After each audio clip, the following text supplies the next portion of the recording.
In a world teeming with biodiversity, the Philippines stands as a haven for a rich tapestry of wildlife.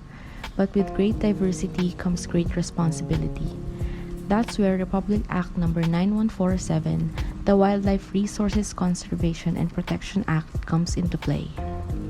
Enacted by the 11th Congress of the Philippines on July 30, 2001, this legislation aims to conserve and protect wildlife resources and their habitats across the country. Its key objectives include conserving and protecting wildlife species and their habitats, regulating the collection and trade of wildlife, and providing funding for wildlife conservation programs. The law's scope is extensive, covering all wildlife species, whether terrestrial or aquatic. It assigns the Department of Environment and Natural Resources, or DNR, and the Department of Agriculture as lead agencies responsible for formulating and implementing policies for wildlife conservation. Critical habitats and protected areas are established under this law, along with strict regulations on the collection, hunting, and trade of wildlife species. Permits and licenses are required for these activities to ensure sustainability. Furthermore, the Act promotes scientific research, conservation breeding, and reintroduction programs for endangered species. Public awareness and education are also key components, with information campaigns and the integration of wildlife conservation topics into the educational curriculum. Violation of the Act, such as illegal collection, hunting, and trade, are met with fines and imprisonment.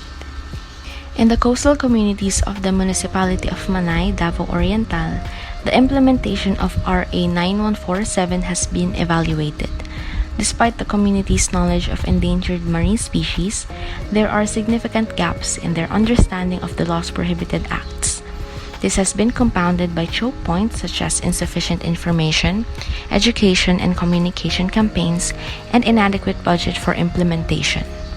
The Municipal Environment and Natural Resources Office, or MENRO, of Manay has been active in advocating for the law through various activities like coastal cleanups and information campaigns. However, challenges remain in ensuring effective enforcement and community engagement. A SWOT analysis of the implementation reveals the following.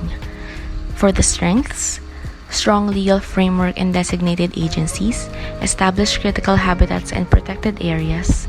Its weaknesses, insufficient budget and resources, and limited community awareness and participation. Its opportunities include potential for increased public-private partnerships, enhancement of ecotourism, and sustainable practices. Its threats, ongoing illegal wildlife trade and poaching, environmental degradation, and climate change impacts. To strengthen the implementation of RA 9147, the following recommendations are made. Intensify information, education, and communication campaigns to better inform the community.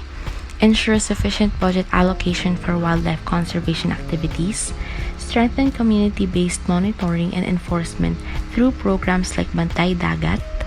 Enhance partnerships with non-governmental organizations and the private sector to support conservation efforts. And lastly, by taking these steps, we can better protect the rich biodiversity of the Philippines for future generations. Together, we can make a difference in preserving our natural heritage. Let's protect our wildlife, safeguard our ecosystems, and ensure a sustainable future for all.